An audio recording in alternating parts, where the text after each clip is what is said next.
దేవుని యొక్క వాక్యమును వినడానికి మనం ముందుకు వెళ్దాం. రోమీయులకు రాసినటువంటి పత్రిక 12వ అధ్యాయము 11వ వచనమును మనం చదువుకుందాం. రోమీయులకు రాసిన పత్రిక 12వ అధ్యాయము 11వ వచనము. ఆసక్తి విషయములో మాంద్యులు కాక ఆత్మయందు తీవ్రత గలవారై ప్రభువును సేవించుడి. ప్రభువుకు స్తోత్రం. హల్లెలూయా. ప్రియ దేవుడు బిడ్డలారా, ఈ మాట మరి రోమా సంఘంతో కాబట్టి రోమా అనే పట్టణంలో ఉన్నటువంటి సంఘానికి దైవజనుడు రాస్తూ ఉన్నాడు. ప్రభువుకు స్తోత్రం. హల్లెలూయా. గట్టిగా దేవునికి స్తోత్రం చెప్దాం.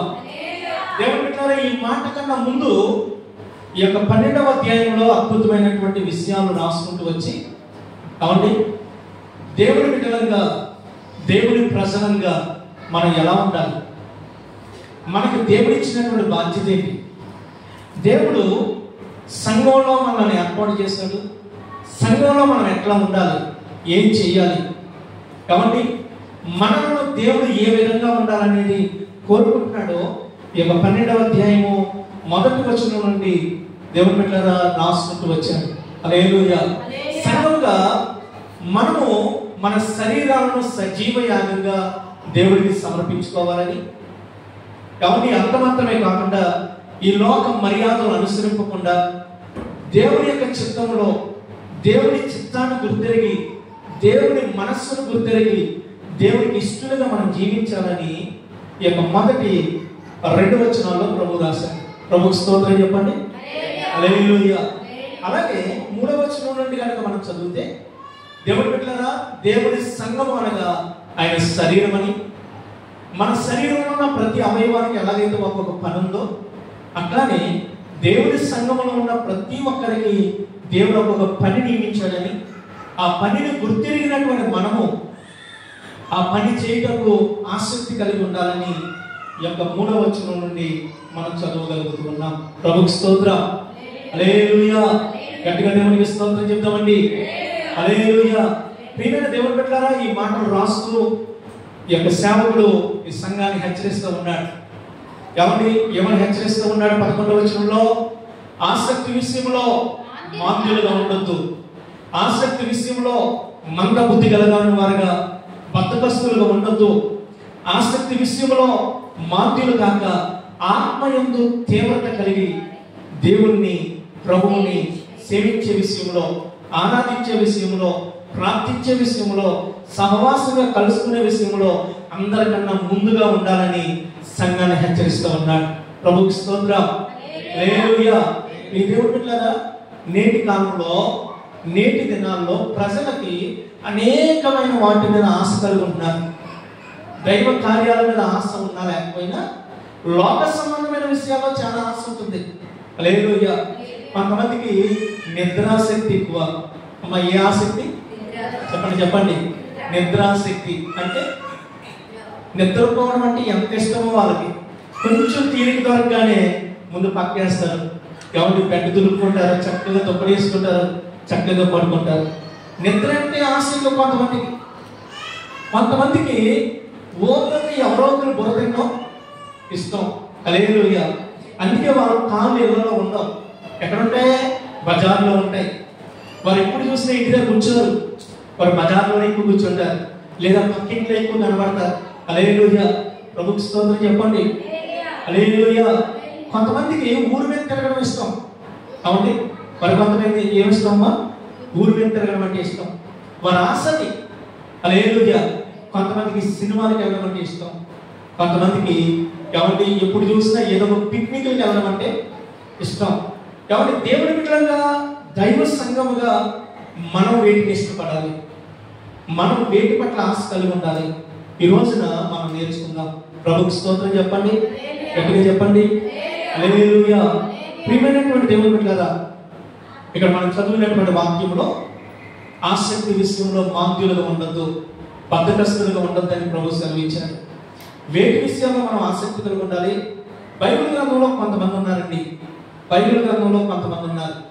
దేవుని బిడ్డలారా, ఈ కొంతమంది యొక్క ఆసక్తి వేటి విషయాల్లో ఉందంటే చూడండి, మొదటి సమూయేలు గ్రంథం 15వ అధ్యాయము 17 నుంచి 19 వచనాలు మనం చదువుకుంటే ఇక్కడ సౌలు అనేటటువంటి ఒక ఆయన కనబడతాడు.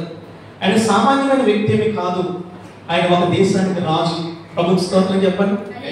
ఒకప్పుడు గాడిదలు కాసుకునేవాడు, దేవుడి చేత ఏర్పాటు చేయబడ్డాడు, దేవుడి ప్రణాళికలోనికి వచ్చాడు.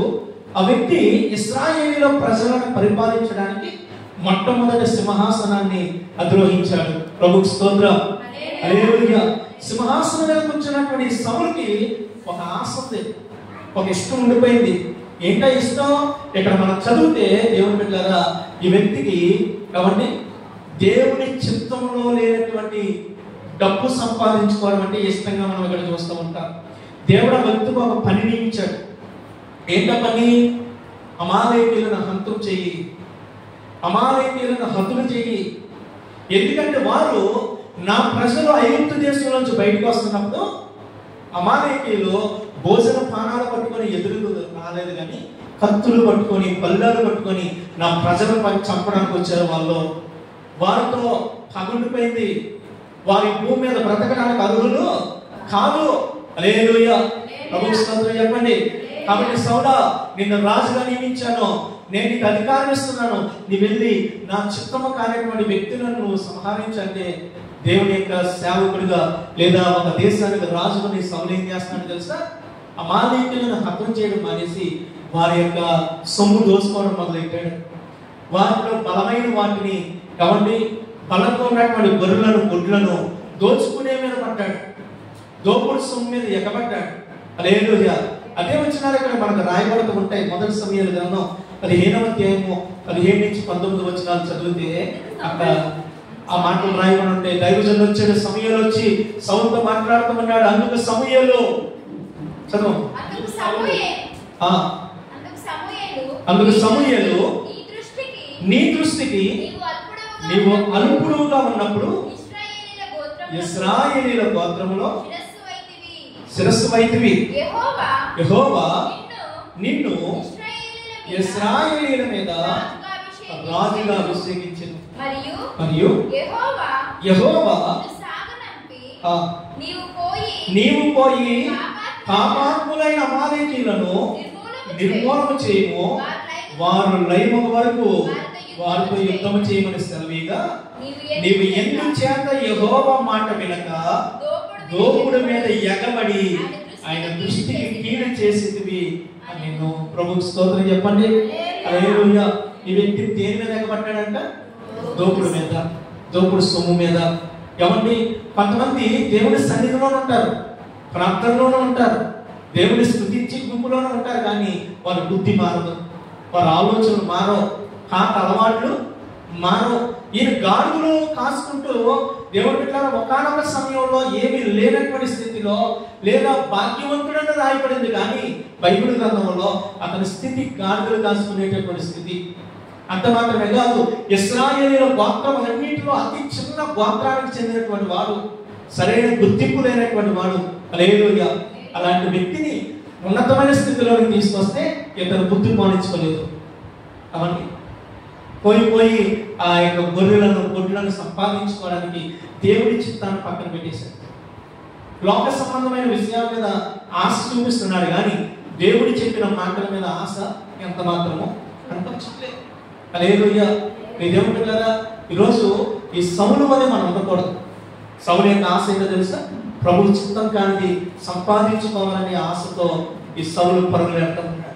ప్రభువుకు స్తోత్రం. హల్లెలూయా. హల్లెలూయా.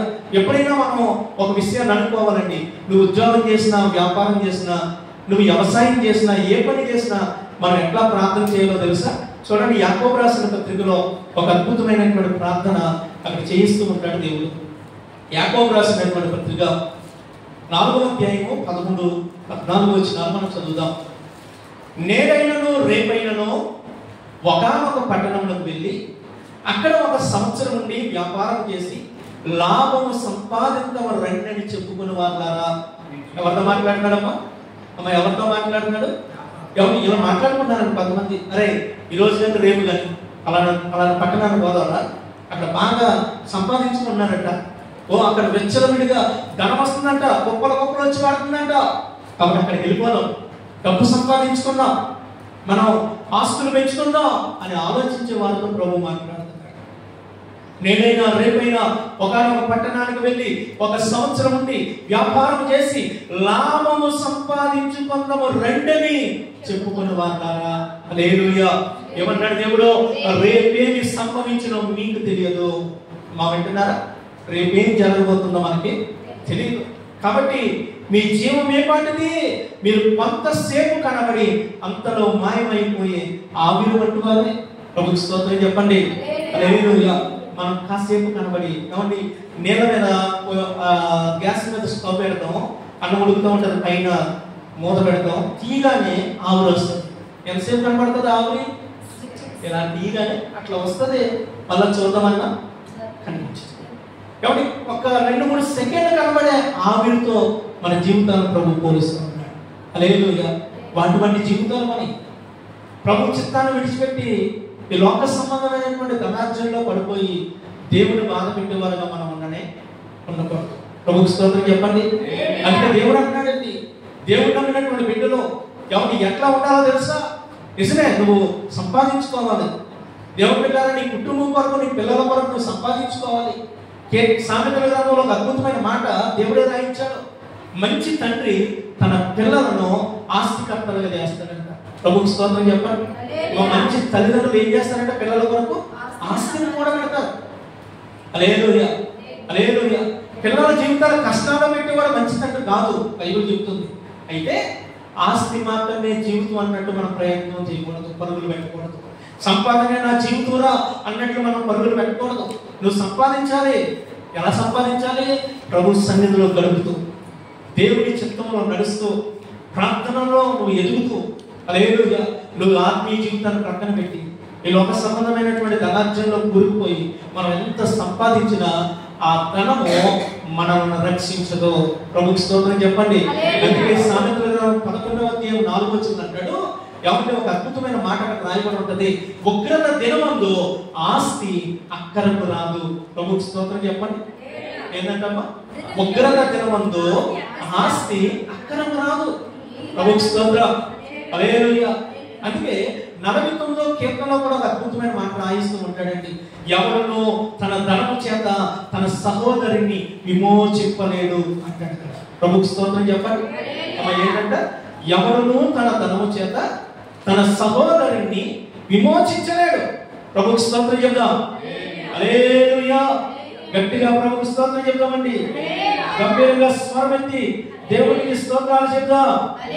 హల్లెలూయా. హల్లెలూయా. దేవుని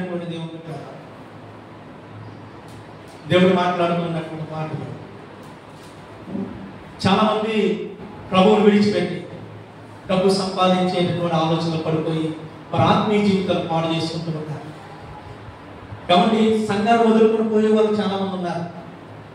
రక్షించినటువంటి సేవకులను వదిలిపోయే వాళ్ళు చాలా మంది ఉన్నారు. సంఘానికి దూరంగా బ్రతికే వాళ్ళు చాలా మంది ఉన్నారు.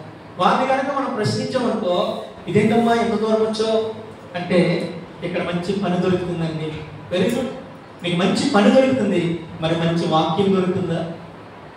అమ్మా విన్నారు, నువ్వు వెళ్ళిన స్థలంలో నీకు మంచి పని దొరుకుతుంది, మంచిగా ఫైనాన్షియల్గా నువ్వు గ్రోత్ అవుతున్నావు, మరి మంచి ఆధ్యాత్మికమైన సంఘం దొరుకుతుందా? మంచి ఆత్మీయ సేవకుడు దొరుకుతున్నాడా? మంచి వాక్యం నీకు దొరుకుతుందా? మంచి ప్రార్థన నీకు దొరుకుతుందా ఆ స్థలంలో? హల్లెలూయా. దేవుడు అదే అంటాడండి. కాబట్టి ఆసక్తి విషయంలో బద్ధకస్తులు అయిపోతున్నారంట. ఈ ఆసక్తి కొరింథీయులకు రాసిన పత్రిక మొదటి పత్రిక 14వ అధ్యాయం మొదటి వచనం చదవండి. కాబట్టి ఏటి కొరకు ఆసక్తి, దేని కొరకు ప్రభు మాట్లాడుతున్నాడు? కొరింథీ పత్రిక 14వ అధ్యాయము మొదటి వచనం. ప్రేమ కలిగి ఉండుటకు ప్రయాసపడుడి, ఆత్మ సంబంధమైన వరములను ఆసక్తితో అపేక్షించుడి. ప్రభుకు స్తోత్రం. గట్టిగా చెప్పండి. మన దేవుడు ఏ ఆసక్తి గురించి చెప్తాడమ్మా? ఆత్మ సంబంధమైన ఆసక్తి. ప్రభుకు స్తోత్రం. ఈరోజు సంఘంగా మనం కలిగి ఉండాల్సిన ఆసక్తి తెలుసా? ఆత్మ సంబంధమైన విషయాల్లో ఆసక్తి కలిగి ఉండాలి. అందుకే మనం చదువుకున్న దగ్గర అంటాడు, కాబట్టి యాకోబు పత్రిక మనం చదువుతున్నాం కదా, అక్కడ 15వ వచనం అంటాడు, దేవుని బిడ్డలో ఎట్లా ఉండాలండి? ఎవరిని 13వ వచనంలో ఉన్న వారు మనం ఉండకూడదు. అరే మనం పోదాం, సంపాదించుకుందాం, ఆస్తులు కూడా పెట్టుకుందాం అనే విధంగా మనం ఉండకూడదంట. 15వ వచనంలో రాస్తూ ఉంటాడు, కనుక ప్రభువు చిత్తమైతే అమ్మ ఏంటంట చెప్పండి ఏంటంట? ప్రభువు చిత్తమైతే, దేవుడికి ఇష్టమైతే, ప్రభుకి స్తోత్రం, ప్రభువు చిత్తమైతే మనము బ్రతికి ఉండి అది చేద్దాము ఇది చేద్దాము మనం చెప్పుకోవాలంట. హల్లెలూయా. ఇదిగో నేను పలానా పట్టణానికి వెళ్ళాలనుకున్నానండి, దేవుడి చిత్తం ఏంటి వెళ్తానండి, ప్రార్థనలో పెట్టండి అని మనం అనుకోవాలి తప్ప ప్రభువు వదులు పరుగులు ఎత్తకూడదు, సంఘాన్ని వదులుకొని పరుగులు పెట్టకూడదు. మన ఆశ దేవుని మీద ఉండాలి, ఆత్మ సంబంధమైన విషయాల మీద మన ఆశ ఉండాలి. మన తప్పన దేవుని సంతోషపరిచే విధంగా ఉండాలి. ప్రభువుకి స్తోత్రం. హల్లెలూయా హల్లెలూయా. ఈ సౌలు యొక్క ఆశ దేవుని సంతోషపెట్టే విషయాల మీద లేదు. దేవుని పెట్టారా? దేవుని ఏడిపిస్తూ ఉన్నాడు, దేవుని చిత్తాన్ని పక్కన పెడతా ఉన్నాడు, తన సొంత ఇష్టాన్ని నెరవేర్చుకోవడానికి పరుగులు పెడుతున్నాడు. ప్రభువుకి స్తోత్రం. హల్లెలూయా. ఎవరి మరొక ఆయన ఉన్నాడండి బైబిల్ గ్రంథంలో, ఆయన పేరు బిలాము. ఏం పేరండి చెప్పండి? బిలాము ఆయన పేరు. ఎవరి సంఖ్యాకాండము 22వ అధ్యాయంలో ఆ మాటలు రాయబడి ఉంటాయి. హల్లెలూయా. ఈ బిలాము యెహోవా తనకు తోడుగా ఉండి ఇతడు ఎవరిని శపిస్తే వారిని దేవుడు శపించాడంట, ఇతడు ఎవరిని దీవిస్తే వారు దీవించబడ్డాడంట. అంత గొప్ప ఆధిక్యత ఈ బిలాముకి ఇచ్చాడు దేవుడు. హల్లెలూయా. ప్రభువుకి స్తోత్రం చెప్పండి. మరి బిలాము దేని మీద ఆశ ఉందో తెలిసి బిలాముకి కాబట్టి వెండి బంగారాల మీద ఆశ ఉంది. ఇతరులను దేవుడు ఎవరినైతే శపించొద్దన్నాడో వారిని శపించడానికి పరుగులాడుతున్నాడు. హల్లెలూయా. వేటి కొరకు? మా వేటి కొరకు? వెండి బంగారాల కొరకు. అక్కడ ఒక డైలాగ్ వేస్తాడండి, చాలా అద్భుతంగా ఉంటుంది ఆ మాట. మొదట ఈ యొక్క బాలాము ఇంట్లో నుంచి పెద్దలు వచ్చారంట, మంత్రులు వచ్చారంట. వచ్చి అయ్యా నా దేశం కూడా ఒక జనాంగం వెళ్తుంది, వారు ఇశ్రాయేలీలంట, ఐగుప్తు దేశం నుంచి వచ్చారంట, ఎక్కడో కనాన దేశానికి పోతున్నారంట, వారు ఈ భూతలంతా కప్పేశారు, వారిని చూస్తుంటే విడతల వచ్చినట్టుంది, కాబట్టి నువ్వు వచ్చి నా పక్షంగా ప్రజలను శపించాలయ్యా అనేసి కాబట్టి కొంతమందిని పంపించాడు. ఇక బాలాము అనే రాజు బిలాము దగ్గరికి పంపించినప్పుడు ఈ దేవుడు పెట్టాలి. ఈ యొక్క బిలాము ఒక అద్భుతమైన మాట అంటాడు. ఏమంటాడు తెలుసా? ఈ రాత్రి ఇక్కడ వేచి ఉండండి, నేను ప్రార్థన చేస్తాను. ఏంటి? నేను ప్రార్థన చేస్తాను, మీరు ఇక్కడ ఉండండి. దేవుడు ఎలామంటే నేను వస్తాను, దేవుడు వద్దంటే నేను మానేస్తాను. అంతవరకు బాగుంది. ప్రార్థన చేశాడు. దేవుడు అన్నాడు, వారు ఆశీర్వదించబడిన ప్రజలు. వింటున్నారా? ఎవరు వాళ్ళు? ఆశీర్వదించబడిన ప్రజలు. మీరు వారి దగ్గరికి వెళ్ళి వాళ్ళని శపించడానికి మీరు లేదన్నాడు. హల్లెలూయా. అంటే ఉదయం లేచాడండి, అదే మాట చెప్పాడు. వారు ఆశీర్వదించబడిన జనాంగం, వారిని శపించొద్దని దేవుడు చెప్తున్నాడు. నేను రాను, వెళ్ళిపోండి అన్నాడు. అంటే వచ్చినటువంటి వ్యక్తులు ఆ రాజుగారి దగ్గరికి వెళ్ళిపోయారు. వెళ్ళి అయ్యా ఆయన రానంటున్నాడంటే ఆ రాజు ఏళ్ళకన్నా పెద్దోళ్ళు పంపించాడంట, పలుకుబడి ఉన్న వాళ్ళని పంపించాడంట, ఆస్తి పనులను పంపించాడంట, ఆ దేశంలో ఘనమైనటువంటి వ్యక్తులను పంపించాడంట. హల్లెలూయా.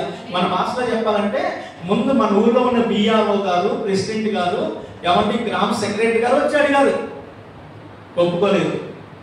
ఇప్పుడు ఏం చేశాడు తెలిసి? ఎమ్మెల్యేని పంపించాడంట, ఎంపీని పంపించాడంట, జిల్లా కలెక్టర్ను పంపించాడంట. హల్లెలూయా. స్తోత్రం చెప్పండి.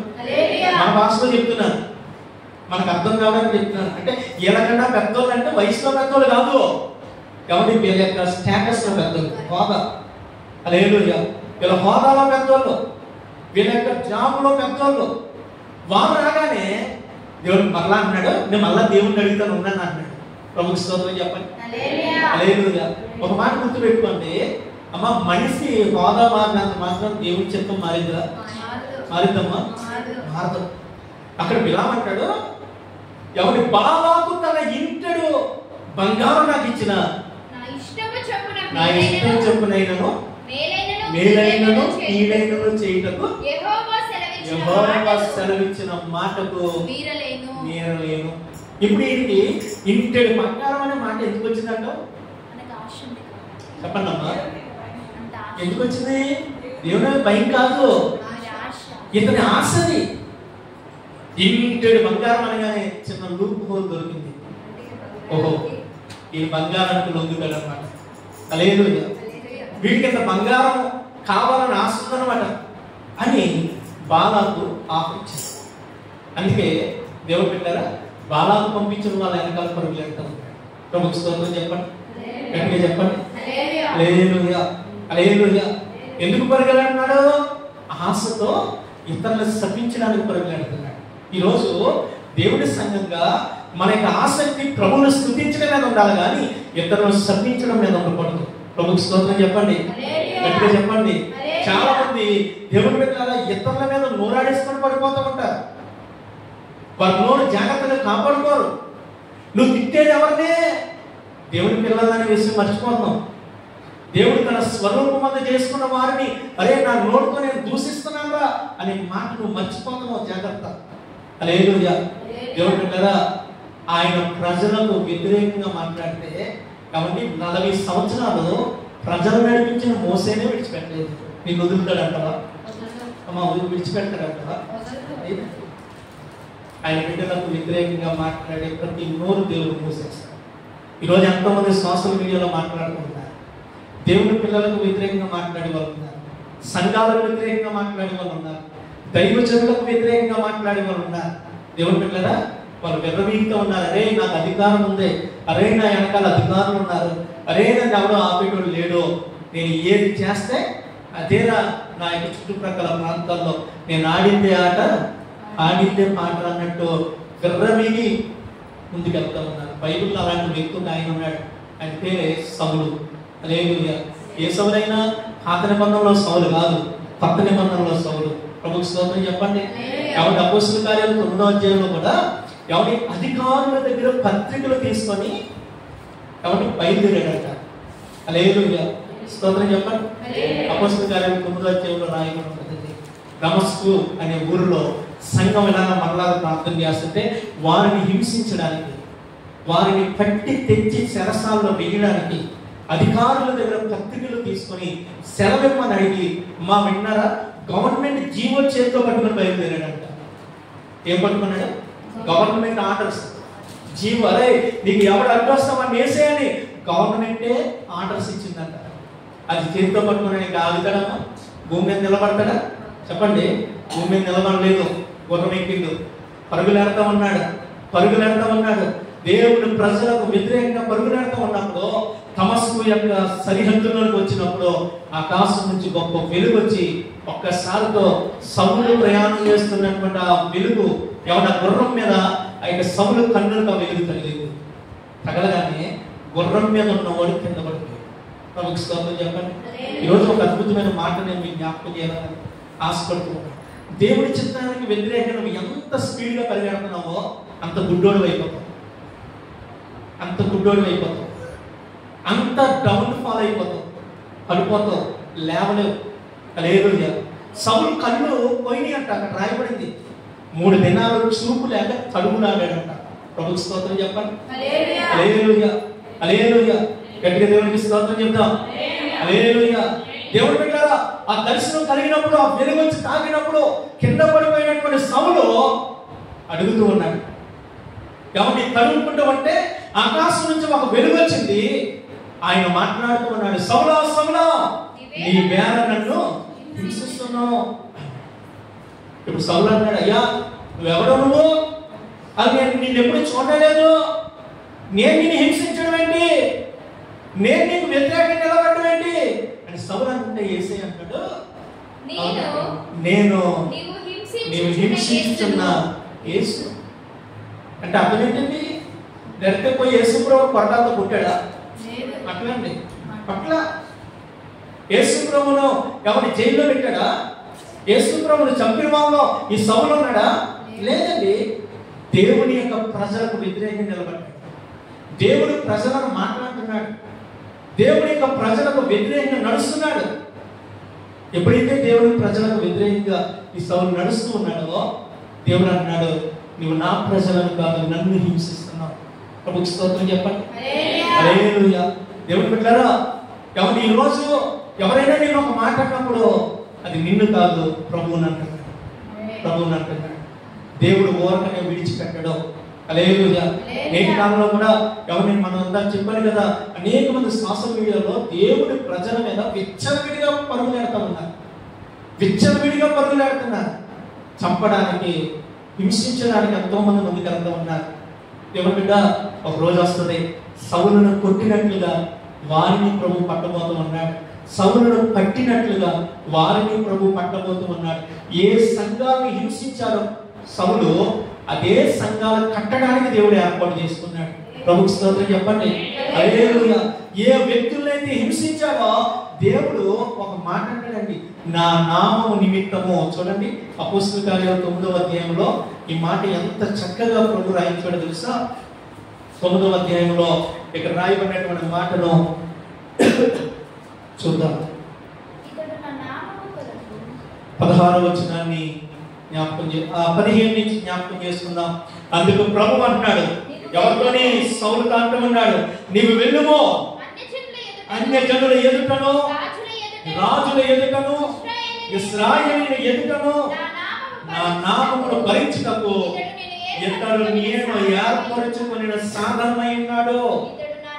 ఇతడు నా నామము కొరకు ఎన్ని శ్రమలను అనుభవించవలనో నేను అతనికి చూపిస్తానన్నాడు. హల్లెలూయా.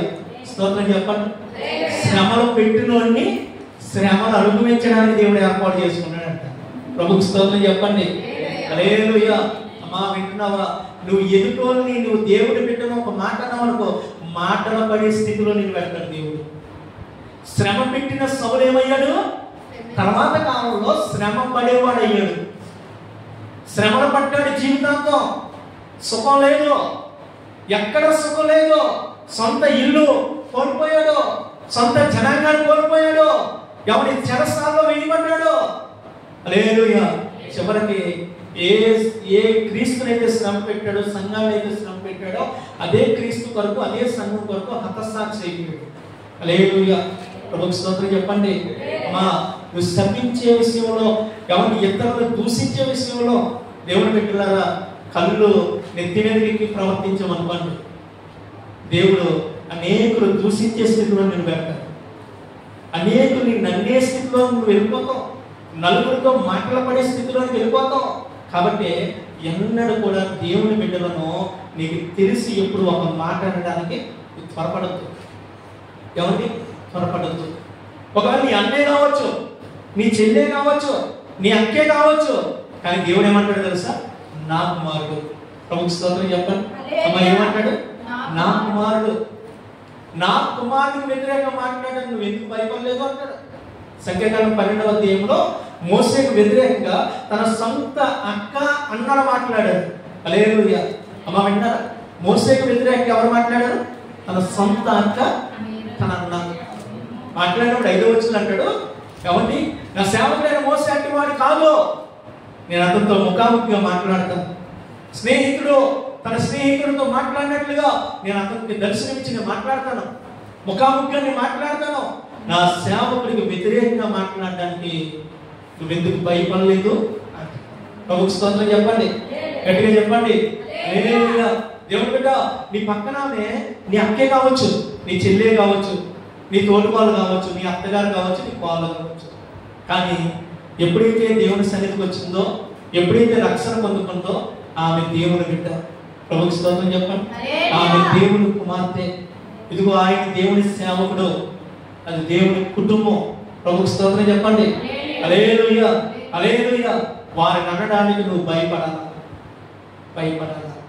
నీ సొత్తు ఎత్తుకొని పోయినా పర్లేదు, నువ్వు నష్టపోయినా పర్లేదు, కానీ దేవుని బిడ్డ నువ్వు సహనం కలిగి ఉంటే దేవుడు నేను బహుగా దీవిస్తాడు, బహుగా ఆశీర్వదిస్తాడు. హల్లెలూయా. ప్రభు మాట్లాడాడు యాకోబు రాసినటువంటి పత్రికలో, కాబట్టి పేతురు రాసిన పత్రికలో అనుకుంటా, మొదటి పేతురు పత్రిక 3వ అధ్యాయంలో దేవుడు మాట్లాడాడు.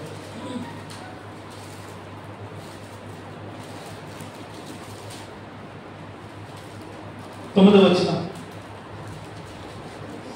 ఆశీర్వాదములకు వారసులకు మీరు పిలువబడితిరి కనుక కీడుకు ప్రతి కీడైనను దోషణకు ప్రతి దోషణ అయినను చేయకుండా దీవించండి. ప్రభుత్వ స్తోత్రం చెప్పండి. అమ్మ ఏం చేయాలంట? మనం ఆశీర్వాదానికి వారసులు అవ్వడానికి పిలవటం. ఈ మాట ఎందుకు పెట్టాడండి ఇక్కడ? ఇప్పుడు కింద ఆయన మాట్లాడే మాట ఏంటి? కీడుకు ప్రతి కీడైనా దోషణకు ప్రతి దోషణైనా చెయ్యొద్దు అని చెప్పొచ్చు కదా. ఈ మాట ఎందుకు పెట్టాడు అక్కడ? ఈ మాట ఎందుకు పెట్టాడు తెలుసా? నువ్వు కీడుకు ప్రతి కీడు చేస్తే నీ ఆశీర్వాదం కోల్పోతావు. స్తోత్రం చెప్పండి. నేను దూషించాడు కదా అని చెప్పి నువ్వు దూషించావనుకో, ఇదిగో ఈ ఆశీర్వాదాన్ని కోల్పోతావు. నిన్ను నన్ను దేవుడు ఆశీర్వాదానికి వారసులుగా ఉండాలని పిలిచాడు. ఆ ఆశీర్వాదం నీలో నిలబడాలంటే ఇదిగో బిలాము వలె శపించడానికి నువ్వు పరుగులెత్తకూడదు. స్తోత్రం చెప్పండి. కాబట్టి సౌలు వలె హింసించడానికి నువ్వు పరుగులెత్తకూడదు. కొంతమంది మాటలతో గుచ్చి గుచ్చి గుచ్చి చంపేసి వాళ్ళు ఉంటారు. హల్లెలూయా. కొంతమంది చూపులే ఎవరిని వాళ్ళ కత్తులు అక్కర్లేదు. వాళ్ళు ఒక్కసారి అట్లా చూశారంటే ఆ కుటుంబం నాశనం అవ్వాల్సిందే. అర్థమైందా? హల్లెలూయా. దేవుని బిడ్డలారా, అట్లాంటి జీవితం మనకు ఉండదు. మన ఆశ దీవించే విషయంలో ఉండాలి. మనం ఎలాంటి ఆశ కలిగి ఉండాలండి? దీవించడానికి ఆశ కలిగి ఉండాలా, దీవించడానికి పరుగులెత్తాలా. ప్రభుకి స్తోత్రం. హల్లెలూయా, హల్లెలూయా. దేవుని బిడ్డలారా, మనం ఎప్పుడైతే దీవించడానికి ముందంటామో దేవుడు అద్భుతం చేస్తాడు.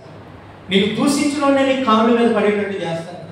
నేను హింసించినోనే నీ పాదాల దగ్గరికి దేవుడు నడిపిస్తాడు. మన రీసెంట్గా ఒక షార్ట్ వీడియో మేము చూసాం, యూట్యూబ్లో పెట్టారు, చాలా మంది చూసే ఉంటారు. దేవుని బిడ్డ, అందులో ఒక ఆయన బస్సులో ప్రయాణం చేస్తూ ఒక లేడీకి, ఒక ఆడవాడికి స్వార్థ చెప్తా ఉంటాడు. మరి స్వార్థ చెప్తా ఉంటే ఆమె భయంకరంగా ఆయన మీద విరుచుకుపడతా ఉంది. నువ్వెందుకు చెప్తున్నావు? నీకు చెప్పాల్సిన అవసరం ఏంటి? నువ్వు చెప్పొద్దు అని ఆయన మీద దెయ్యం పట్టినట్లే విరుచుకుపడతా ఉంది. చివరికి ఆయన నెట్టింది ముసలాడిని. ఆ మాస్టర్ గారు ముసలాయన నెట్టింది. పక్కన పడిపోగానే ఏమండి తల్లి బ్లడ్ వస్తూ ఉంటే వాళ్ళ కుమార్తె, వాళ్ళ చిన్న బిడ్డ అన్నదంట, మమ్మీ ఆయన ఎందుకు మమ్మీ అట్లా పడుతున్నావు, ఎందుకు ఆయన అట్లా తిడుతున్నావు అన్నాడంట. అనగానే ఆమె ఆ మాస్టర్ గారు కాళ్ళ మీద పడి ఏడవడం మొదలైంది. అయ్యా, నీ దేవుడు గొప్ప దేవుడయ్యా, నీ దేవుడు శక్తివంతుడయ్యా. ఆయన కింద నెట్టినా కింద పడిపోయిన God bless you my child అంటున్నారు కానీ ఒక్క మాట కూడా అంటలేదు. హల్లెలూయా. ఎవరిని ఇలా అమ్మాయి చెప్పిందంట, తిడుతున్న వాళ్ళ అమ్మాయి చెప్పిందంట, మమ్మీ ఆయన ఎందుకు మమ్మీ అట్లా తిడుతున్నావు, ఆయన ఏం తప్పు చేశాడు మమ్మీ, ఆయన మంచి చెప్తున్నారు కదా మమ్మీ అనగానే ఆమె కాళ్ళ మీద పడి ఏడుస్తూ ఉందంట. అయ్యా, నీ దేవుడు ఎంత గొప్ప దేవుడో తెలియక నేను తిట్టానయ్యా, ఎంత శక్తివంతుడో తెలియక నేను అన్నానయ్యా, నేను క్షమించయ్యా, నీ దేవుడు గొప్ప దేవుడయ్యా అని ఆమె ఏమండి విలపిస్తా ఏడుస్తా ఉంటే ఈయనకి అర్థం కావట్లేదు. ఇదేంట్రా, నేను చెప్పింది సువార్తే కదా, మాటలే కదా, నీ దేవుడు గొప్ప దేవుడు అంటుంది, శక్తివంతుడు అంటుంది, నా కళ్ళు తెరిపించాడు అంటుంది, ఇలాంటి దేవుడిని నేను ఎప్పుడు చూడలేదంటుంది. ఏం జరిగిందిరా అని దేవుడు కదా ఇది లేచి అవును అమ్మా ఏమైందమ్మా, ఎందుకు అలా ఏడుస్తున్నావు, నేను నీకు క్షమించాలే, ఎందుకు ఏడుస్తున్నావు అంటే లేదు నా కూతురు జీవితంలో దేవుడు ఎంత మేలు చేశాడు తెలిసిందా. అదేంటమ్మా ఏం చేశాను, నేను కళ్ళ ముందు ఉన్నా, ఏం జరిగిందమ్మా అంటే నా కుమార్తెకి పుట్టినప్పటి నుంచి మోగదయ్యానమాట. అమ్మా ఏంటి, పుట్టినప్పటి నుంచి నా బిడ్డ మోగదయ్యా. మీ దేవుడు ఎంత గొప్ప దేవుడో తెలుసా, నీ మీద చెయ్యగానే నాకు బుద్ధి చెప్పడానికి నా కూతురికి నోరించాడు. చెప్పండి. హల్లెలూయా. కడుపును పుట్టిన బిడ్డ చిన్నప్పటి నుంచి మోగదానికి అని ఉంది. ఆ బిడ్డకు 11-12 సంవత్సరాలు ఉంటే అమ్మాయి మాట్లాడడం మొదలెట్టింది. అమ్మా నువ్వు మౌనం ఉండు, నీ పక్షంగా దేవుడు మాట్లాడేస్తాడు. నువ్వు మౌనం ఉండు, నీ పక్షంగా దేవుడు నిలబడతాడు. ప్రభు స్తోత్రం చెప్పండి. మన ఆశ దీవించే విషయాల్లో ఉండాలి, శపించే విషయంలో ఉండకూడదు. మనం శపించామనుకో ఇదిగో దేవుని ఆశీర్వాదాలను కోల్పోతాం. ఆయన ఒక రంగంలో బిలాము ప్రవక్తగా మిశ్రుడు. అతను దీవించబడ్డారు, శపించబడ్డారు. యెహోషువ గ్రంథంలో అతని కోసం ఏమని రాయబడి ఉండదు తెలుసా, సోదిగాడు. ఏంటి ప్రవక్త ఏమైపోయిందండి, సోదిగాడు. ఒక ప్రవక్త సోదిగాడు అయిపోయాడు. ఎందుకు సోదిగాడు అని దేవుడు రాశాడు తెలుసా, సోది చెప్పే వాళ్ళు వస్తారు ఇళ్ళకి. ఎలా వస్తారో, ఒక బుట్ట పట్టుకొని, ఒక కర్ర పట్టుకొని సోది చెప్తామమ్మా సోది అని వస్తారు. వాళ్ళకు నువ్వు 1000 రూపాయలు అక్కర్లేదు, ఇన్ని బియ్యం పెడితే చాలు. మా వింటాం, ఒక గ్లాసులో సగం బియ్యం వాళ్ళ చేకలో పోస్తే చెప్తారు. ఉన్నతమైనటువంటి దేవుడి కలిగినటువంటి వ్యక్తి ఏమంటే ఆఫ్టర్ ఇంత డబ్బు కోసం, ఎంత చిన్న దానికోసం ఆశపడి తన ప్రజలను శపించడానికి వెళ్ళాడు. అందుకని దేవుడు మన సోదిగాడు. ఈరోజు సంఘాల్లో ఎంతమంది సోదిగాలు ఉంటున్నారు? ఎందుకు? రేపొద్దు నువ్వు దేవుని బిడ్డలను శపిస్తే, దేవుని బిడ్డలకు వ్యతిరేకంగా మాట్లాడితే నీకు కూడా సేమ్ టైటిల్. అమ్మా ఏంటి టైటిల్ చెప్పండి? సోదిగంటే, సోదిగాలు. మనకు తెలియదు. మనం దేవుని చేత దీవించుకుంటున్నాం. దీవిద్దాం, ఆశీర్వదిద్దాం, ప్రజలను దీవిద్దాం. ఎవరిని నిన్ను హింసించే వారి వరకు ప్రార్థన చేయి, నేను శపించే వారిని ఆశీర్వదించు. దేవుడు నేను దీవిస్తాడు. నీ పక్షంగా దేవుడు గొప్ప అద్భుతాన్ని చేస్తాడు. నీ విలువ తెలుసుకునేలాగా దేవుడు మారుస్తాడు. ప్రభుకి స్తోత్రం చెప్పండి. చూడండి, దేవుడు ఇట్లా కీర్తన గ్రంథంలో ఒక అద్భుతమైన మాట రాయబడి ఉంటుంది. ఆ మాటను కూడా మనం ఒకసారి చదువుతున్నాం. కీర్తన గ్రంథం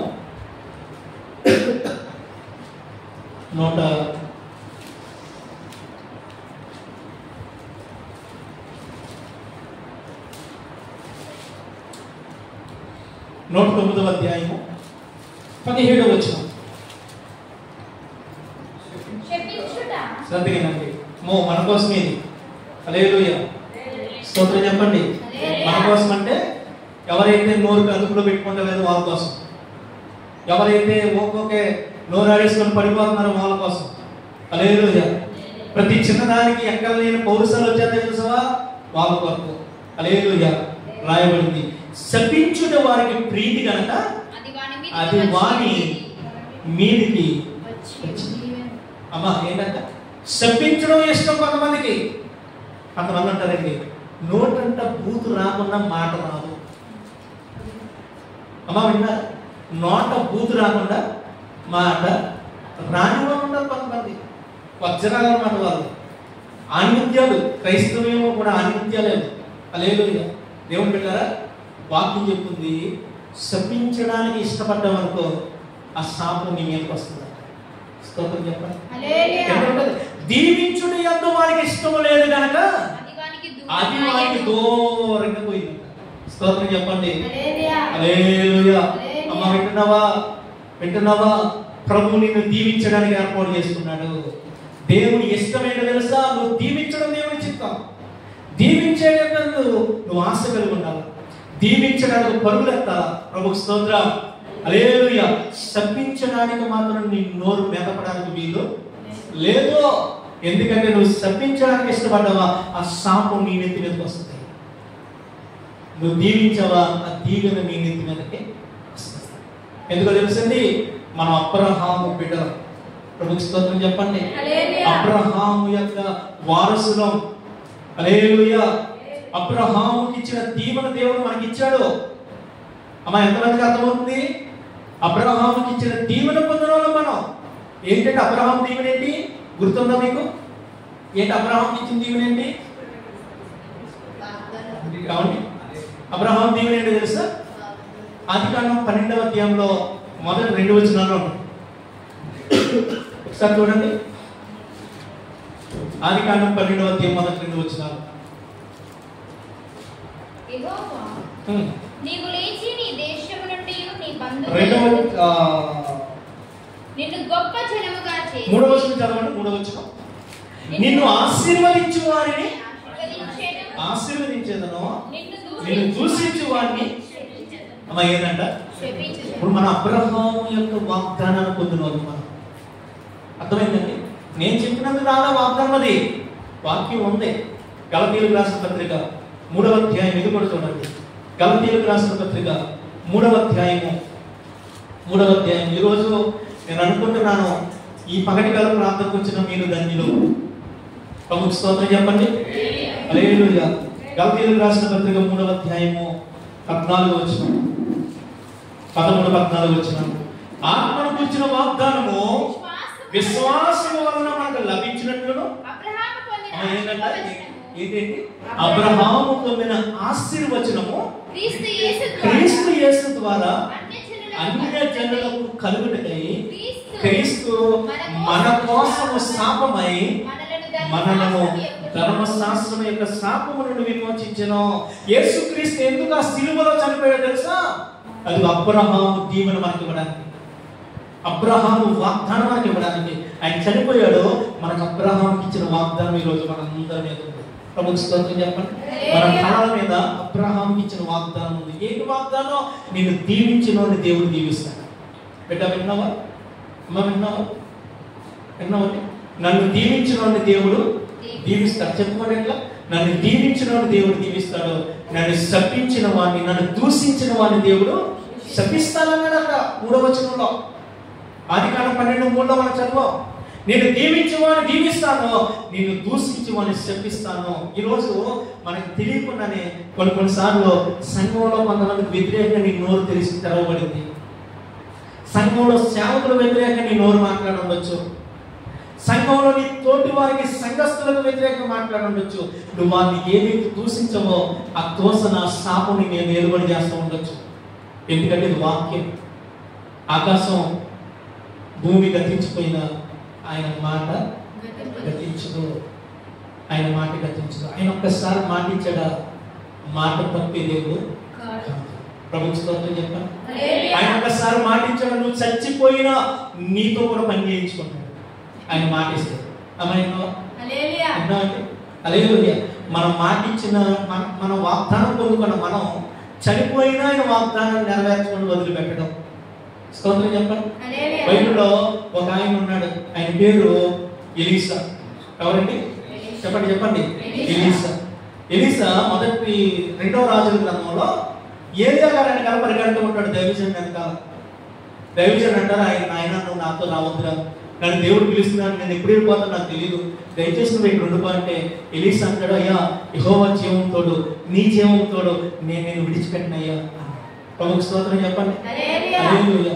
చివరికి ఏలియాకే కొంచెం జాలి ఇచ్చి, అరే నా వెనకాల పడి వస్తున్నావు కదా, ఏం కావాలన్నా నీకు అని అడిగితే ఎలీసా అన్నాడు, అయ్యా నీవు పొందిన ఆత్మలో 2 పాలు నాకు దయచేయి. ఎన్ని పాలు? 2 పాలు నాకు ఇయ్యయ్యా. స్తోత్రం చెప్పండి. వెంటనే దైవజనుడు ఏమన్నాడు తెలుసా? ఓహో ఇది బహు కష్టంగా ఉంది, నేను ఇవ్వలేను అన్నాడు. ప్రభువుకి స్తోత్రం. అన్న తర్వాత మరలా అదే దైవజనుడు అన్నాడు, నేను కనుక దేవుడు నన్ను తీసుకెళ్ళిపోయేటప్పుడు కనుక నువ్వు చూడగలిగితే, నేను కనుక నీకు కనబడితే నువ్వు అడిగింది నీకు జరిగింది అన్నాడు. ప్రభువుకి స్తోత్రం చెప్పండి. గట్టిగా చెప్పండి. హల్లెలూయా. దేవుని బిడ్డలారా, వీళ్ళందరూ మాట్లాడుకుంటూ ఉన్నప్పుడే దేవుని యొక్క అగ్ని రథాలు వచ్చి వీరిని వేరు చేసి ఏలియాను పరలోకానికి తీసుకొని పోయి, ఇతను చూస్తా ఉన్నాడు, కళ్ళు తెరవబడి ఏలియాను చూసి కేకలేస్తా ఉన్నాడు. ఏలియా దుప్పటి ఎలీసా మీద పడింది. అంటే అర్థమైంది తెలుసా?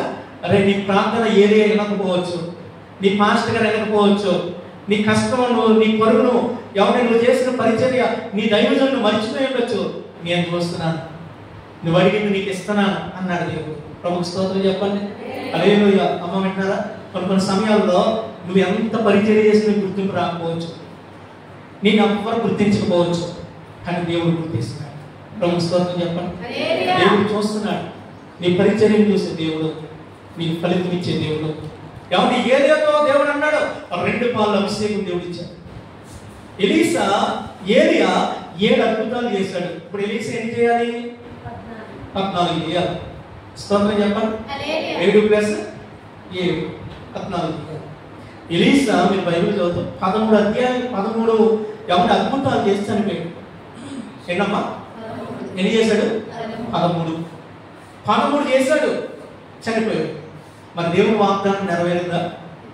అట్లా నెరవేరిందా? ఎన్ని చేయాలి? 14 చేయాలి. ఎన్ని చేశాడు? 13 చేశాడు. ఇప్పుడు దేవుడు ఇచ్చినటువంటి వాగ్దానం అంటే నిలిచిపోయింది. 2వ రాజుల గ్రంథం 13వ అధ్యాయం 20వ వచనం చదివితే ఎలీసా చనిపోయి సంవత్సరం అయిందట. హల్లెలూయా. మా విన్నారా? చూడండి 2వ రాజుల 13వ అధ్యాయం 20వ వచనం. తర్వాత ఎలీసా మృతి పొందగా వారు అతన్ని సమాధిలో ఉంచారు. అమ్మా ఎంతకాలం అయిపోయిందమ్మా? చెప్పండి. కాబట్టి దేవుడు వాగ్దానం పొందుకున్న దైవజనుడు సంవత్సరం అయిపోయింది, చనిపోయింది. 1 సంవత్సరం గడిచిన తర్వాత మోయాబీయుల సైన్యం దేశం మీదకి వచ్చినప్పుడు కొందరు ఒక శవమును పాతిపెట్టుచు సైన్యమునకు భయపడి ఆ శవమును ఎలీసా యొక్క సమాధిలో ఉంచగా దింపిన వినండి, అతను దింపిన శవమునకు ఎలీసా యొక్క శల్యములు అంటే ఎండిపోయిన ఎముకలు. అమ్మ సమాధిలో ఏముంటాయమ్మా? సంవత్సరం అయిపోయి ఏముంటది? ఫ్రెష్ గా బాడీ ఉంటుందా? పౌడర్ కొట్టిన మొహం ఉంటుందా? ఉండదు కదా. ఎవరి ఈ పురుగులు బట్టి ఈ చర్మం అంతా చీకిపోయి ఎముకలు మాత్రం మిగిలిపోయి. ఇప్పుడు ఒక యుద్ధం జరుగుతుందంట. యుద్ధంలో ఒక అతను చనిపోయాడు. చనిపోతే కనుక అతన్ని పాతి పెట్టి పోదామని ఆ మిగిలినటువంటి ఫ్రెండ్స్ అతను అలా బయటకు లేడు ఇష్టం లేక ఒక సమాధి కనబడుతుంది. సమాధి అంటే ఇక్కడ మనకు భూమిలో గొయ్యి తీసి పెట్టడం వాళ్ళు ఎట్లా ఉంటే తెలుసా? ఒక కొండ ఉంటుంది, దాని కొండను తొలుస్తారు, గుహలాగా తొలిసి దానికి రాళ్ళు అడ్డు పెట్టి పోతాం. స్తోత్రం చెప్పండి. హల్లెలూయా. ఎవరు అది సమాధి? మనకి యేసుప్రభు సమాధి మనకు కనబడుతూ ఉంటుంది. అది యూదుల యొక్క ఆచారం. అది ఎవరిని సమాధిని సిద్ధపరిచి అట్లా లోపల పెట్టి దానికి ఒక రాయి అడ్డు పెట్టి వెళ్ళిపోతారు అనమాట. అది సమాధి. ఆ సమాధి కనబడుతూ ఉంది లోపల. అరే ఇక్కడ ఏదో సమాధి ఉంది, మన అందులో పెట్టి పాతి పెట్టి వెళ్ళిపోదాం అని చెప్పి లోనికి తీసుకెళ్లారు. ఆ చచ్చిపోయిన శవాన్ని అక్కడ పెట్టారు. పెట్టగానే ఎలీసా యొక్క ఎముకలు మాత్రం ఉన్నాయి. అక్కడ ఎలీసా లేడు, బ్రతికి లేడు, జీవం లేదు. ఎలీసా ఎముకలు ఉన్నాయి. దైవజనుడైనటువంటి ఎలీసా ఎముకలు మాత్రం మిగిలినాయి.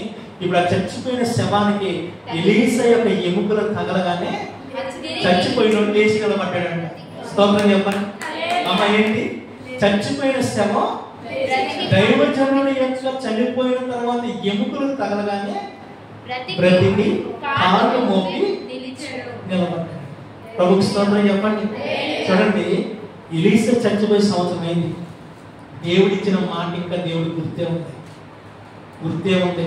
సంవత్సరం తర్వాత ఈ 14 అద్భుతాన్ని చేసి నేను నమ్మదగిన దేవుడిని అని చాటి చెప్పాడు. ప్రభుకి స్తోత్రం చెప్పండి. మీ జీవితంలో దేవుడిచ్చిన మాట ఎన్నడూ విడిచిపెట్టడం. నమ్మదగిన దేవుడు. ప్రభుకి స్తోత్రం. నమ్మదగిన దేవుడు. అమ్మా విన్నావా? నీకు నాకు ఒక వాగ్దానం ఉంది. ఏంట వాగ్దానం? అబ్రాహాముకున్న వాగ్దానం ఉంది. ఆ వాగ్దానం కింద ఉన్న వారిని నువ్వు శపించొద్దు. ఆ వాగ్దానం కింద ఉన్న వారికి వ్యతిరేకంగా నీ నోరు తెరవద్దు. హల్లెలూయా. ప్రభుకి స్తోత్రం. హల్లెలూయా. దేవుని బిడ్డలారా, శపించడానికి మనం త్వరపడద్దు, దీవించడానికి త్వరపడదాం. అప్పుడు దేవుడు మనం దీవిస్తాడు. దేవునికి స్తోత్రం. గట్టిగా దేవునికి స్తోత్రాలు చెప్తాం. హల్లెలూయా. హల్లెలూయా. 2 విషయాలు చెప్పాను. మొదటి విషయం ఏంటి? దేవుడి చిత్తం లేకుండా నువ్వు ఏ పని చేయడానికి కూడా నువ్వు పరుగులు కట్టొద్దు. డబ్బు కొరకు నువ్వు దేవుడి సన్నిధిని విడిచిపెట్టొద్దు. దేవుడి చిత్తానికి నువ్వు దూరంగా పరుగులు పెట్టొద్దు. ప్రభుకి స్తోత్రం. హల్లెలూయా. 2వ విషయాన్ని కూడా చెప్తున్నాను బిడ్డ, జాగ్రత్తగా. 2వ మాట చెప్తున్నాను.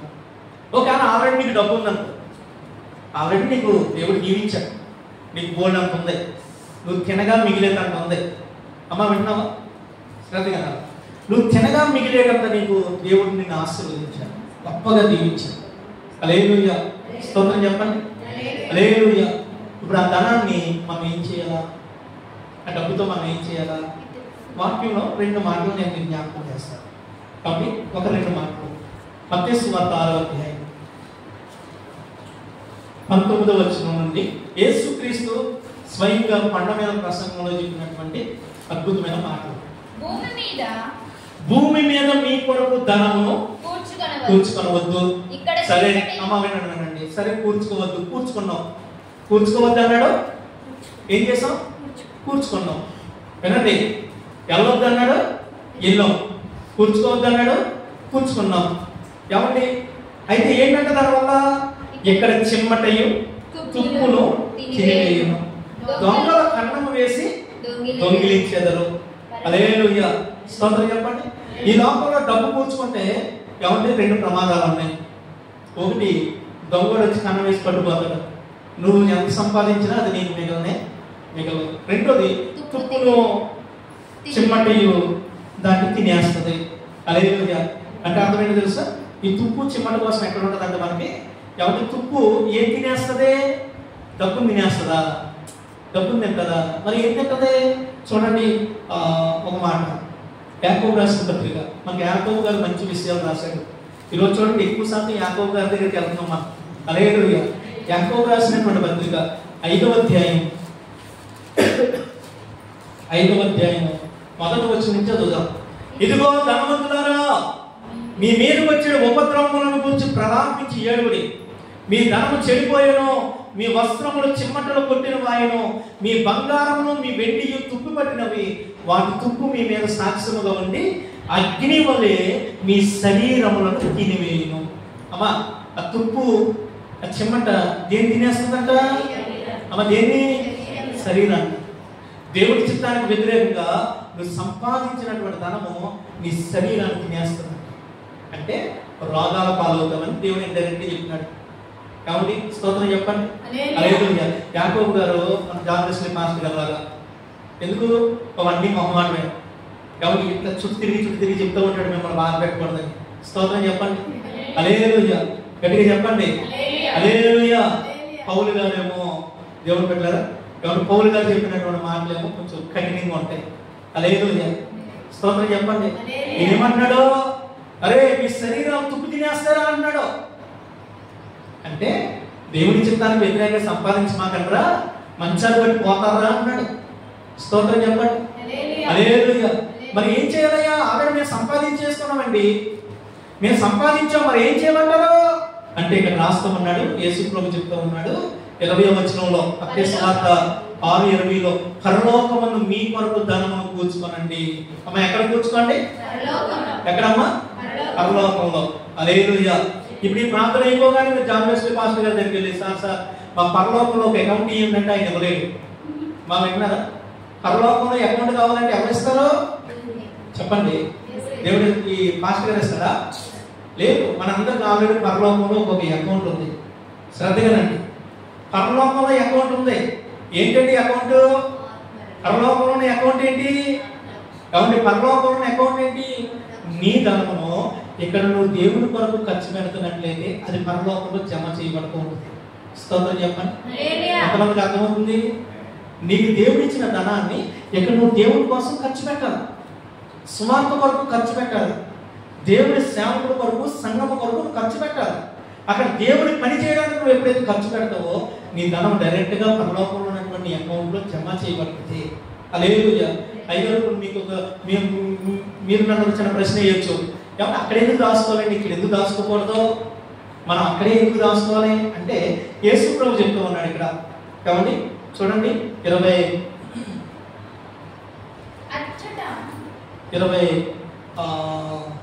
వచనం, నీ ధనం ఎక్కడ ఉండునో అక్కడనే నీ హృదయం ఉండును. ప్రభుకు స్తోత్రం చెప్పండి. ఇప్పుడు నీ ఇంట్లో ₹1,00,000 వచ్చి నువ్వు దేవుడి మందిరానికి ఏదైనా చేయించమని ఇచ్చావు అనుకోండి, జీవితంలో నువ్వు అన్నం వదులుతావా చెప్పండి? ఎందుకు? నేను ఖర్చు పెట్టి కట్టించుకున్న మందిరం అండి. స్తోత్రం చెప్పండి. నాదిది. స్తోత్రం చెప్పండి. ఇప్పుడు ఎక్కడ బాత్రూమ్ కడుతున్నారు, దానికి నువ్వు ఒక 10,000-20,000 ఇచ్చావు అనుకోండి, పిల్లవాడు ఎవరో మా సంతోష్ గారు లాంటి వాడు కేర్ చేసి పోయి రాయించుకొని చక్కగా అక్కడ వేసినటువంటి టైల్స్ మనం ఎట్లా పడతా ఉన్నాడు అనుకో, నువ్వు చూస్తూ ఊరుకోగలవా? అట్లా అంటే రోడ్డును పోయేవాడు చూసుకుంటూ నవ్వుకుంటూ పోతాడు, నువ్వు చూస్తూ ఊరుకోగలవా? ఎందుకు? అందులో నీ ధనం ఉంది, అందులో నీ కష్టార్జన ఉంది. అక్కడ దేవుడు అదే అంటున్నాడు, నీ ధనం ఎక్కడ ఉంటుందో నీ మనసు అక్కడ ఉంటుంది. హల్లెలూయా. ఇప్పుడు నీ ధనం పరలోకంలో ఉందనుకో, పరలోకం అకౌంట్లో ఉందనుకో, నీ మనసు ఎక్కడ ఉంటుంది అప్పుడు? అట్లట్లేదు, అక్కడ ఉంటుంది. కొంతమంది అడుగుతూ ఉంటారు, అన్న ఎంత కంట్రోల్ చేసుకున్నారన్నా నా మనసు కంట్రోల్ అవ్వట్లేదన్నా, ఎంత నిలుపుకున్నారన్నా నా మనసు దేవుని వాక్యం మీద నిలబడట్లేదన్నా, దైవ సంబంధమైన విషయాల్లో నిలబడట్లేదన్నా. నీ మనసు నిలవాలంటే ఒకటే, నీకున్నదంతా దేవుడికి ఇచ్చింది. నీ ఆస్తి దేవుని సన్నిధిలో పెట్టు, దేవుని పని కొరకు పెట్టు. ఆస్కారం అమ్మాక దేవునికి, దేవుని పని కొరకు, దేవుని యొక్క పని జరగడానికి. కాబట్టి దేవుని యొక్క పని కొరకు నువ్వు ఖర్చు పెట్టు, నీ మనసు నీ కంట్రోల్లోకి వస్తుంది. ప్రభుకు స్తోత్రం చెప్పండి. ఎక్కడే చెప్పండి. హల్లెలూయా. హల్లెలూయా. కాబట్టి ఇక్కడ యేసు ప్రభు అన్నటువంటి మాట. ఇప్పుడు భక్తులు ఏమన్నారు? పరిశుద్ధాత్మ దేవుడు ఏమంటున్నాడు? మన ధనం కొరకు చూడండి, తిమోతికి రాసినటువంటి పత్రికలో, తిమోతికి రాసినటువంటి పత్రిక, మొదటి పత్రిక 5వ అధ్యాయము 17వ వచనం. అన్నా ఎన్ని గంటల వరకు?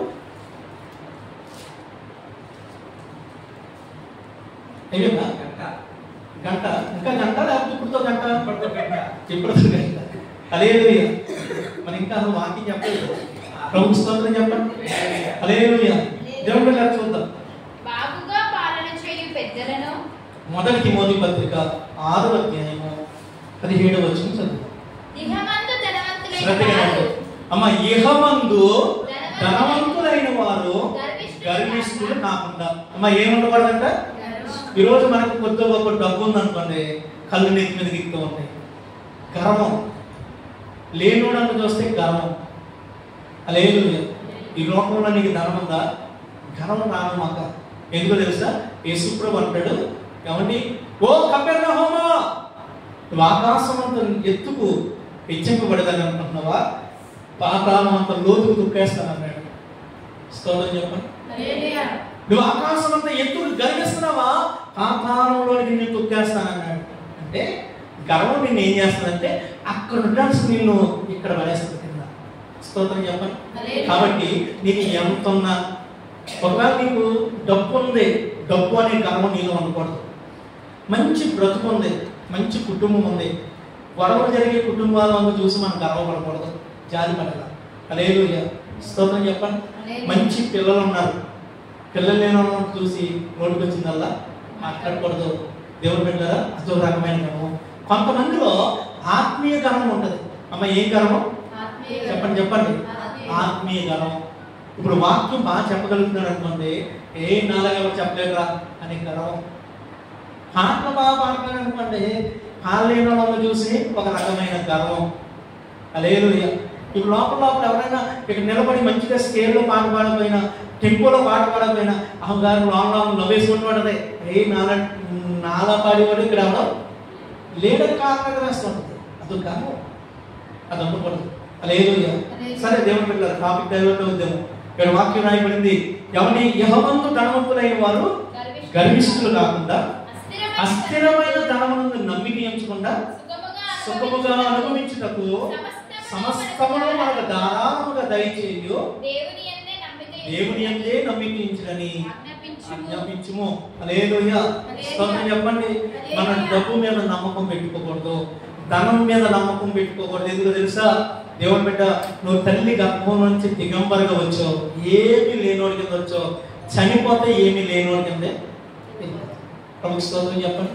దేవుని బిడ్డరా, మా ఊర్లో మేము ఉంటున్నటువంటి బయ్యారంలో, ఏమండి, బయ్యారంలో ఆయన చాలా మంచి వ్యక్తి అంట, మంచి సాక్ష్యం ఉంది. చాలా మంది చెప్పారు, చాలా మంచి వ్యక్తి అండి, ఎవరికి కీడు చేసినాడు కాదండి. ఆయన ప్రభువుని ఎరుగున్నాడు కాదు. దేవుని బిడ్డరా, ప్రభువుని నమ్ముకోలేదు, దేవుని సన్నిధిలో లేడు. ఏమండి, ఆయన ఒక కౌంటర్లో మన ఖమ్మానికి సంబంధించిన ఏదో ఒక తెగకు, ఒక జాతికి సంబంధించినటువంటి వ్యక్తి. మొన్న శ్రద్ధగా విన్నాము, చాలా ఆస్తులు ఉన్నాయి, ఎకరాల పొలాలు ఉన్నాయి. విన్నారా? మనకి చర్చికి స్థానం కావాల్సి వచ్చి ఆయన అడిగారు మన వాళ్ళు, ఇస్తాన్నాడు బాబు, కానీ ఇవ్వలేదు. ఇస్తాన్నాడు కానీ ఇదిగో ఇస్తా, అడిగేస్తానని వాయిదాలు వేస్తూ ఉన్నాడు. సరే, ఇచ్చేవాడేమో మనకు తెలియదు, మనకు తెలియకుండా మనం మాట అనకూడదు. హల్లెలూయా. ఇస్తానైతే అన్నాడు. దేవుని పెట్టారా, ఆయన మొన్న ఏదో చిన్న ఫంక్షన్ నుండి బయటికి తీసుకెళ్ళారంట. వెళ్ళాడు, 10:30 అవుద్ది. ఆ టైంలో కళ్ళు ఏంటో మొత్తానికి కళ్ళు అనుకుంటాను, ఒక మూరి దగ్గర కూర్చొని నిలబడి తాగుతూ ఉన్నాడు. తాగుతా పక్కన ఇంకొక ఇద్దరు ఉన్నారు స్నేహితులు. ఏమైందో తెలియదు, తాగుతా తూలి వెనకబడ్డాడు. విన్నారమ్మా? తూలి వెనకబడ్డాడు. వెనకబడి అలా నిలబడి తాగుతూ ఉన్నాడు. పరుగులెత్తుకుంటా కూడా కాదు, బండి మీద కూడా కాదు, నిలబడి తాగుతా వెనకబడ్డాడు. ఇక్కడ తలకి చిన్న దెబ్బ తగిలింది, స్పాట్లో చచ్చిపోయాడు.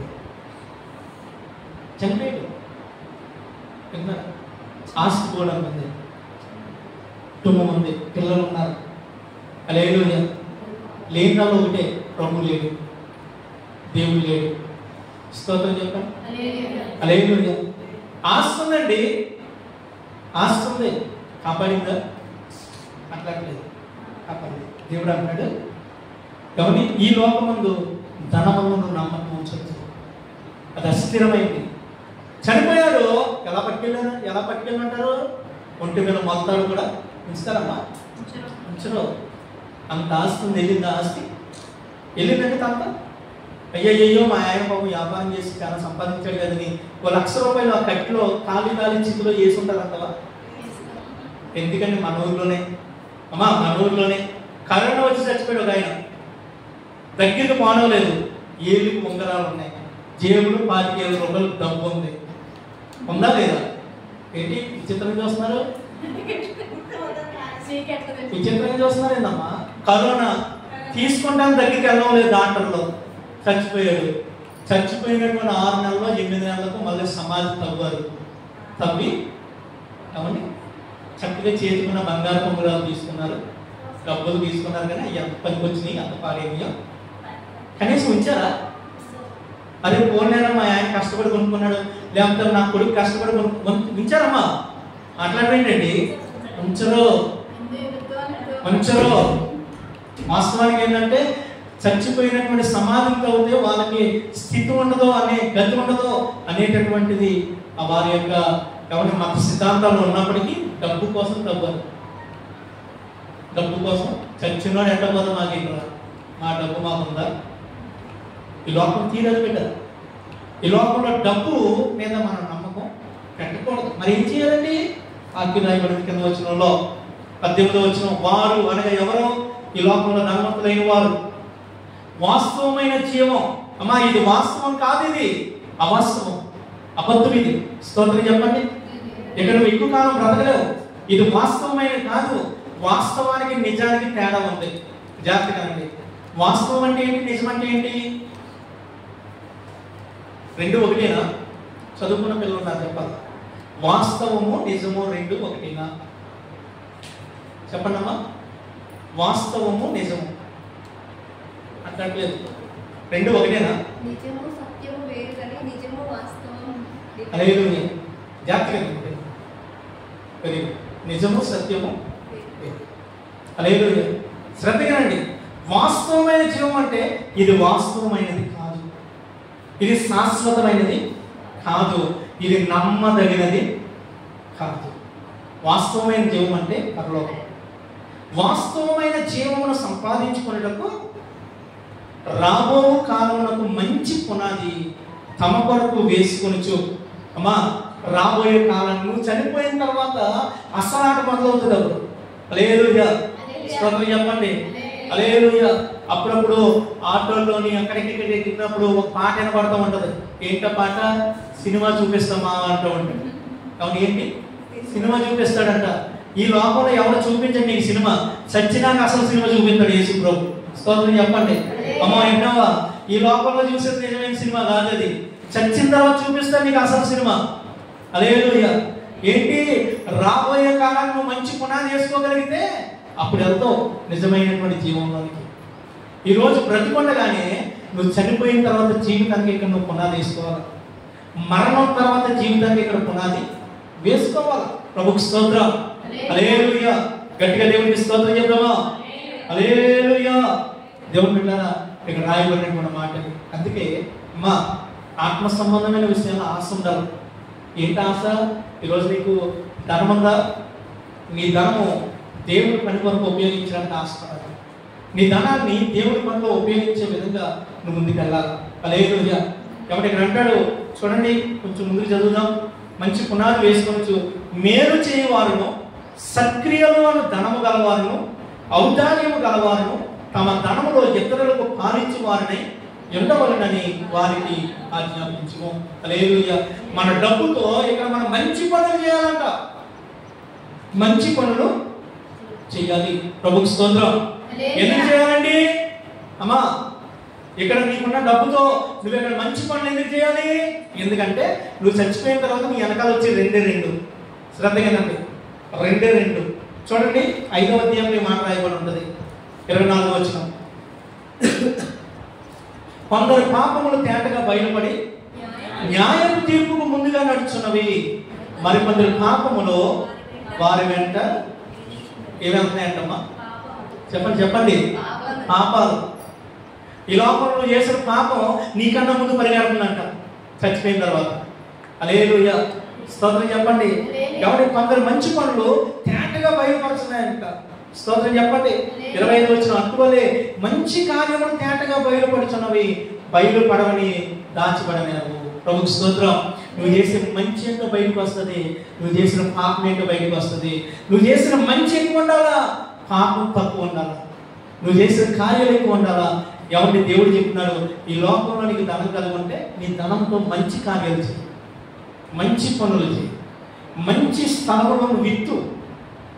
ఎవరిని నిత్య జీవానికి పునాది వేయబడే స్థలాల్లో విత్తు. నిత్య జీవంలో నువ్వు ధనం సంపాదించుకోవడానికి దేవుని సన్నిధిలో నువ్వు విత్తు. దేవుని పని కొరకు విత్తు. దేవుని యొక్క సంఘ అవసరాల కొరకు నువ్వు విత్తు.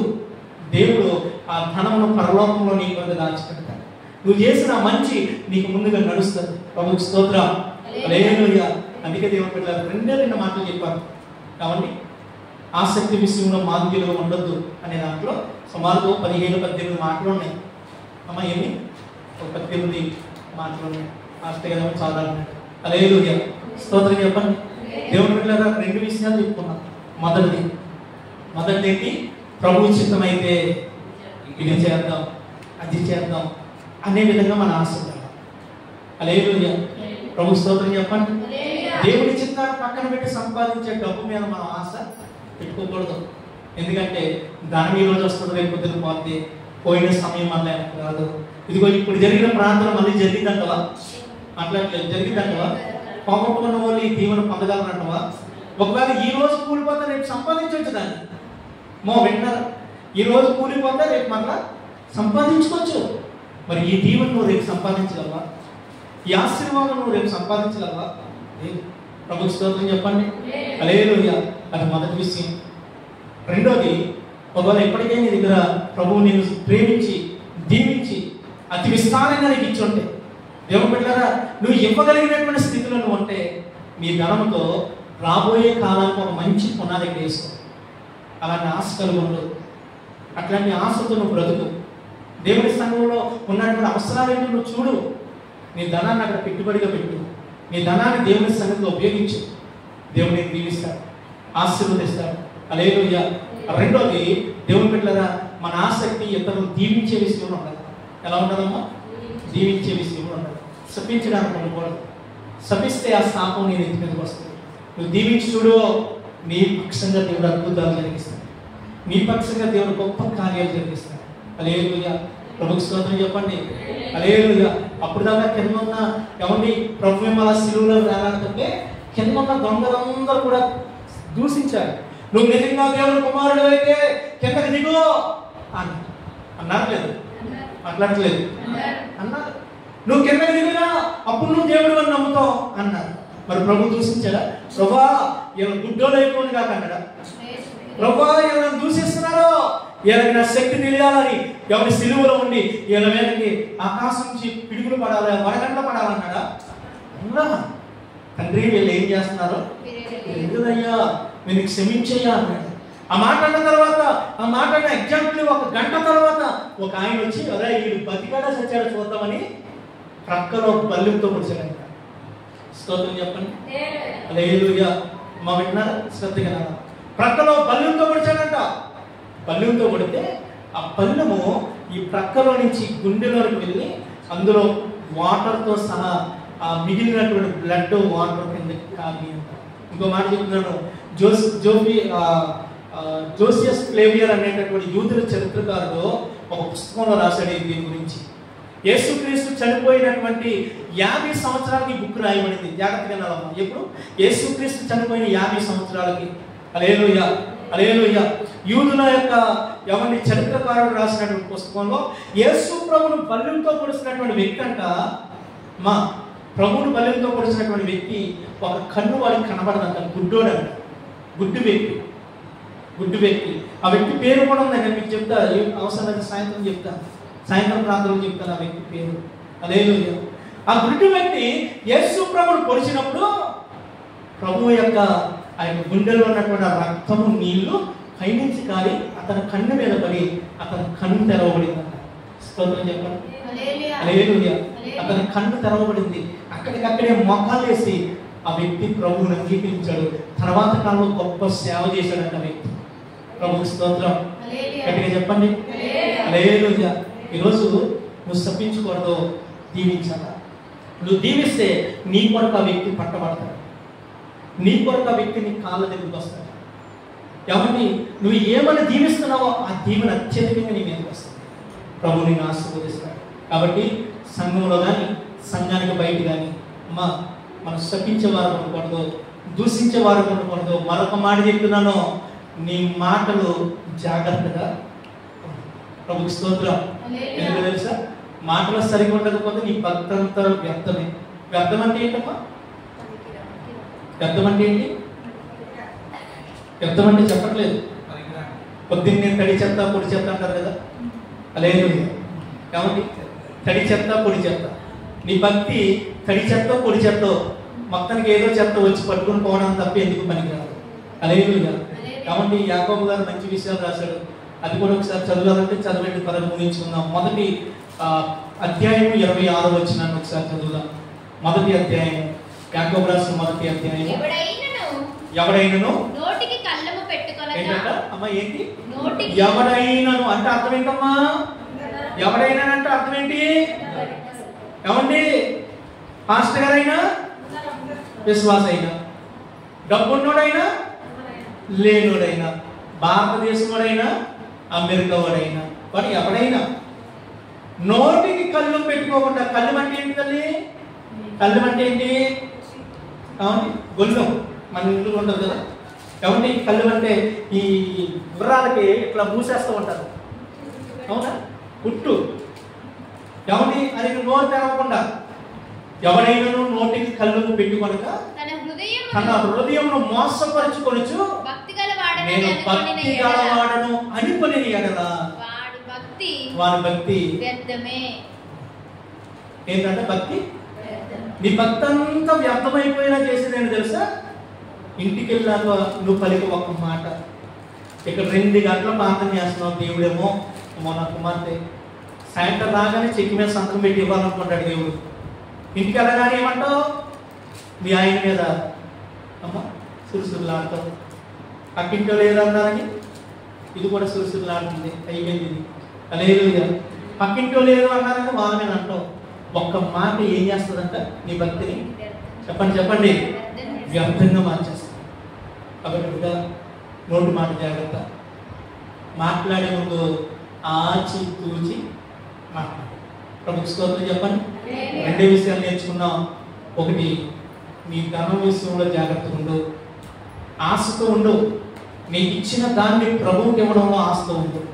నీకు ఇచ్చిన దానితో దేవుడు పని చేయడానికి ఆశతో ఉండు.